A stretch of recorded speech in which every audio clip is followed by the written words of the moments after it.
Bienvenidos de regreso a Biblia y Teología con el Dr. Larry Trotter. Esperemos disfruten el siguiente episodio.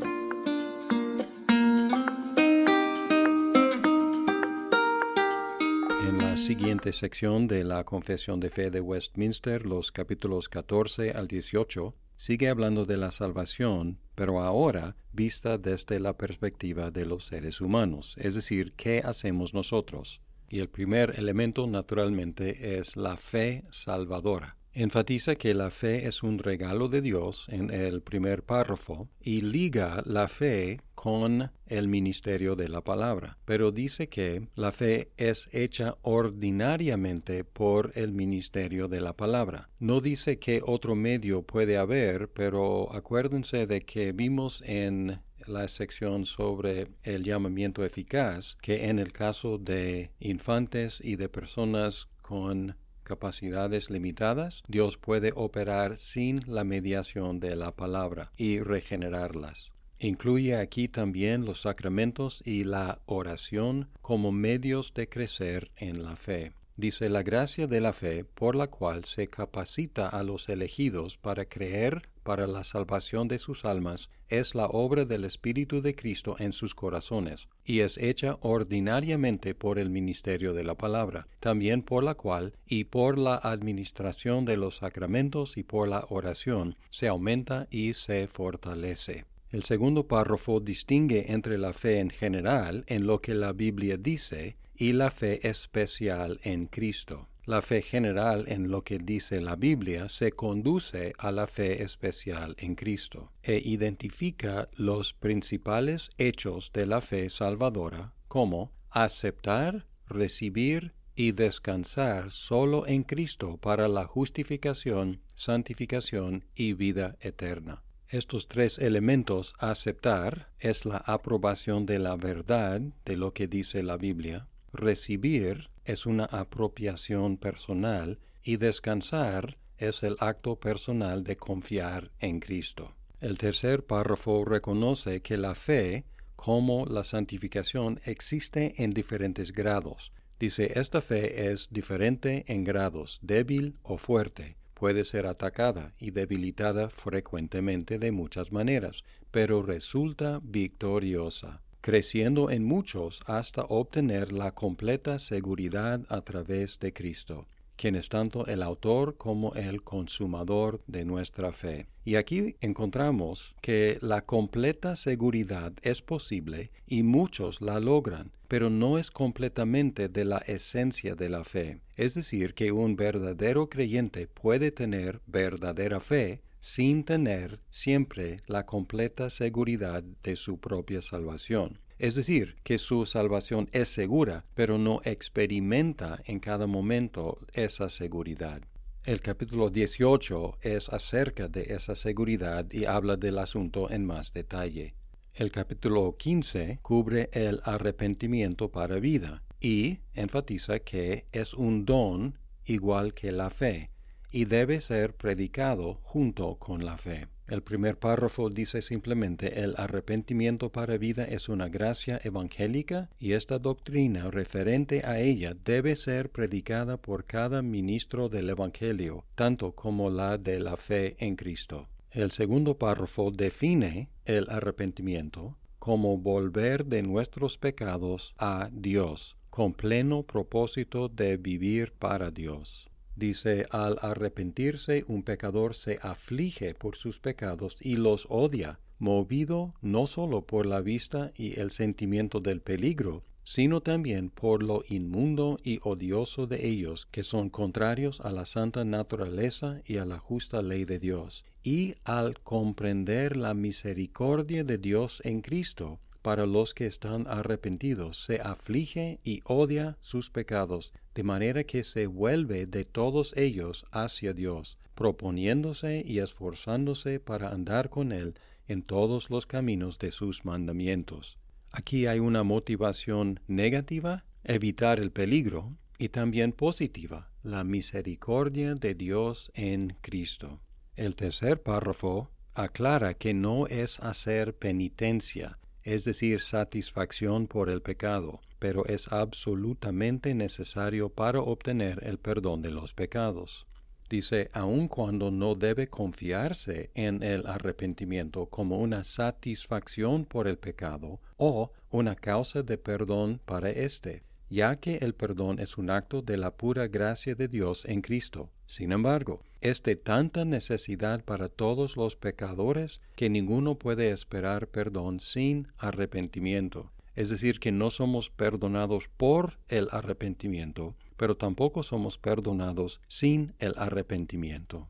Y luego da unos consejos sabios en cuanto a cómo arrepentirnos. En el cuarto párrafo dice que los pecados pequeños requieren y los pecados grandes admiten el arrepentimiento. Es decir, que no hay ningún pecado demasiado pequeño o demasiado grande para el arrepentimiento. También en el quinto párrafo dice que el arrepentimiento debe ser específico, no solamente general. Y en el sexto párrafo dice que además de confesar a Dios, debemos confesar a los ofendidos en privado o en público, dependiendo de la naturaleza del pecado. Y el ofendido tiene la obligación de perdonar. Dice, todo hombre está obligado a confesar privadamente sus pecados a Dios, orando por el perdón de ellos. Al confesarlos y apartarse de ellos, hallará misericordia. Así también, el que escandaliza a su hermano o a la iglesia de Cristo debe estar dispuesto a declarar su arrepentimiento a los ofendidos, por medio de una confesión pública o privada,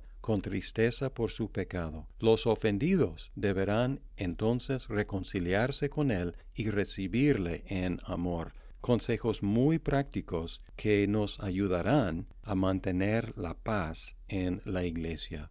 Después de hablar de fe y arrepentimiento, sigue el capítulo 16, las buenas obras. Y rechazando algunas ideas romanas, define las buenas obras como las que Dios ha ordenado en su palabra. Primer párrafo, las buenas obras son solamente las que Dios ha ordenado en su santa palabra, y no las que, sin ninguna autoridad para ello, han imaginado los hombres por un fervor ciego o con cualquier pretexto de buena intención. Las buenas obras, según el segundo párrafo, son fruto de la fe viva y verdadera y tienen varios propósitos. Dice, estas buenas obras, hechas en obediencia a los mandamientos de Dios, son los frutos y evidencias de una fe viva y verdadera, y por ellas manifiestan los creyentes su gratitud, fortalecen su seguridad, edifican a sus hermanos, adornan la profesión del Evangelio, tapan la boca de los adversarios y glorifican a Dios, pues los creyentes hechura de Él, creados en Cristo Jesús para buenas obras, para que teniendo por fruto la santificación tengan como fin la vida eterna. Con un equilibrio admirable, el tercer párrafo guarda contra, por un lado, la autoconfianza y por el otro lado, contra el quietismo del movimiento de la luz interior. Dice, la capacidad que tienen los creyentes para hacer buenas obras no es de ellos en ninguna manera, sino completamente del Espíritu Santo. Y para que ellos puedan tener esta capacidad, además de las gracias que han recibido, se necesita la influencia efectiva del mismo Espíritu Santo para obrar en ellos tanto el querer como el hacer por su buena voluntad. Sin embargo, ellos no deben degenerar en negligentes, como si no estuviesen obligados a obrar aparte de un impulso especial del Espíritu, sino que deben ser diligentes en avivar la gracia de Dios que está en ellos. Aquí dice que un creyente no puede hacer buenas obras sin la ayuda del Espíritu Santo, pero tampoco tiene pretexto de esperar un impulso especial del Espíritu. Más bien debe aplicarse a los medios de gracia en obediencia a lo que la palabra dice, contando que el Espíritu Santo le va a ayudar en la ejecución de las obras que la palabra manda. En el cuarto párrafo rechaza por completo la tesorería de los méritos de los santos, un concepto católico romano. la idea de que los santos han hecho más de lo requerido y pueden regalar ese exceso a los creyentes. Dice aquí, quienes en su obediencia alcanzan la mayor altura de perfección que es posible en esta vida, quedan todavía tan lejos de llegar a un grado supererogatorio y de hacer más de lo que Dios requiere, que les falta mucho en lo que por deber tienen que hacer. Y siguiendo en ese tenor, el quinto párrafo presenta 4 argumentos en contra de la idea de obras de mérito ante Dios. Sin embargo, en el sexto párrafo, enfatiza que Dios nos acepta y acepta nuestras buenas, aunque imperfectas obras en Cristo. Dice, sin embargo, a pesar de lo anterior, es decir, que no hay obras de mérito ante Dios, a pesar de lo anterior, siendo aceptadas las personas de los creyentes por medio de Cristo, sus buenas obras también son aceptadas en Él, no como si fueran en esta vida enteramente irreprochables e irreprensibles a la vista de Dios, sino que a Él, mirándolas en su Hijo, le place aceptar y recompensar lo que es sincero, aun cuando sea acompañado de muchas debilidades e imperfecciones. Esto nos protege de desesperarnos de lo imperfecto de nuestras buenas obras, pero también no denigrar lo bueno de las buenas obras. Y luego el último párrafo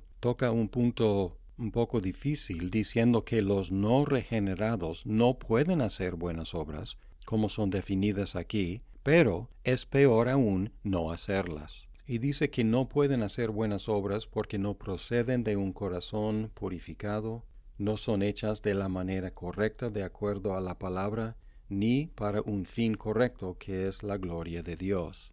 En otras palabras, puede haber una conformidad externa a los requisitos de la palabra, pero no son buenas obras, no simplemente por no ser perfectas, porque ninguna es, sino por estas deficiencias en cuanto a la motivación, la manera y el propósito. En el capítulo 17 tenemos la doctrina de la perseverancia de los santos, y de acuerdo con el sínodo de Dort, afirma que los elegidos perseverarán hasta el fin y serán salvos. El primer párrafo dice, a quienes Dios ha aceptado en su amado y que han sido llamados eficazmente y santificados por su Espíritu, no pueden caer ni total ni definitivamente del estado de gracia, sino que ciertamente han de perseverar en él hasta el fin y serán salvados eternamente. Esta doctrina de la perseverancia de los santos es robusta, porque no simplemente dice una vez salvo, siempre salvo. Más bien dice que los elegidos perseverarán en su fe hasta el fin. Y en el segundo párrafo da una lista de factores sobre los cuales depende la perseverancia. Dice, esta perseverancia de los santos depende no de su propio libre albedrío, sino de la inmutabilidad del decreto de elección, que fluye del amor gratuito e inmutable de Dios el Padre, de la eficacia del mérito y de la intercesión de Jesucristo, de la morada del Espíritu, de la simiente de Dios que está en los santos, y de la naturaleza del pacto de gracia, de todo lo cual surge también la certeza y la infalibilidad de la perseverancia. Este párrafo enfatizando que Dios, Padre, Hijo, Espíritu Santo, es el que garantiza la perseverancia. Pero los santos son los que tienen que perseverar. Perseveran por la preservación de Dios, pero ellos son los que tienen que seguir día tras día en la fe. Desgraciadamente, este capítulo termina con lo negativo. Dice, no obstante esto, es posible que los creyentes, por las tentaciones de Satanás y del mundo, por el predominio de la corrupción que queda en ellos, y por el descuido de los medios para su preservación, caigan en pecados graves, y por algún tiempo permanezcan en ellos, por lo cual atraerán el desagrado de Dios, contristarán a su Espíritu Santo, y se verán excluidos en alguna medida de sus gracias y consuelos. Tendrán sus corazones endurecidos y sus conciencias heridas, lastimarán y escandalizarán a otros y atraerán sobre sí juicios temporales. Es una triste descripción del estado de algunos creyentes y tenemos que observar para nuestra edificación que esta condición lamentable es por un descuido de los medios para nuestra preservación. Así que, para decirlo positivamente, para evitar caer en este estado, simplemente tenemos que aplicarnos a los medios de gracia que Dios nos ha dado.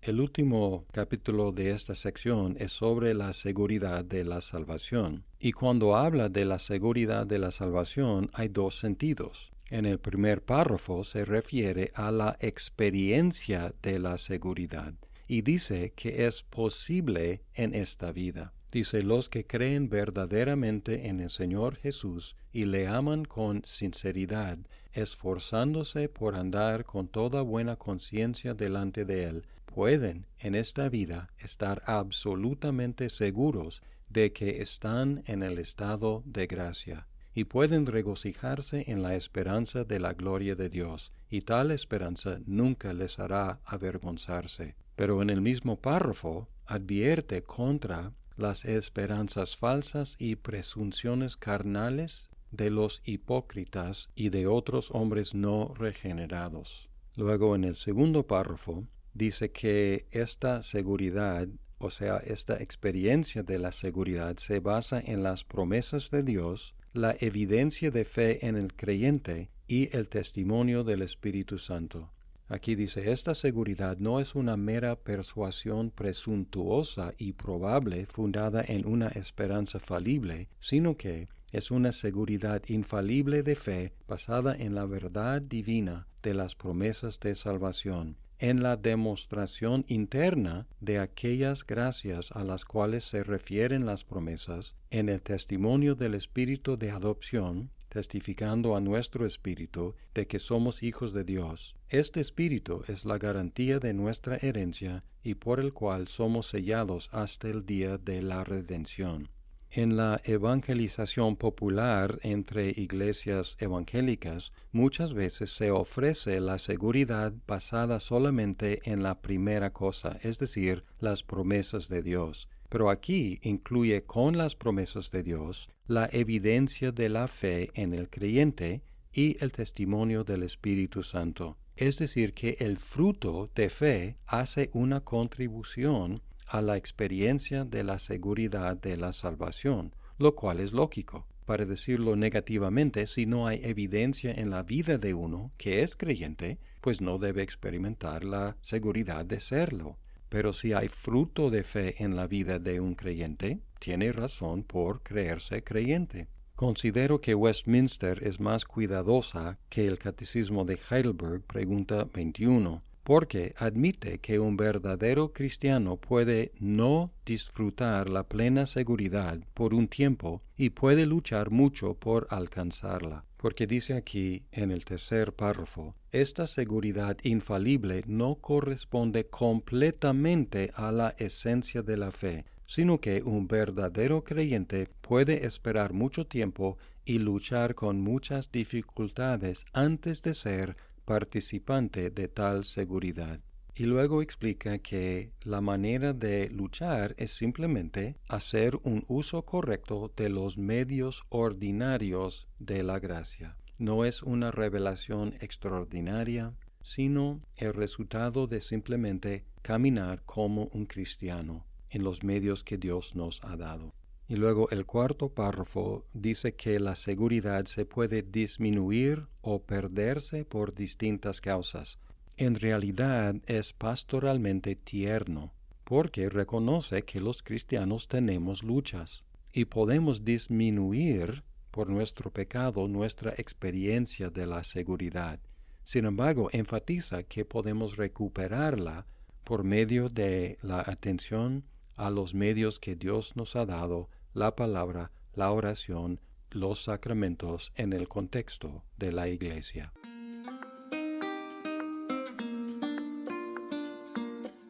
Muchas gracias por escuchar este episodio. Si estás disfrutando Biblia y teología, por favor compártelo con tus amigos. ¡Hasta pronto!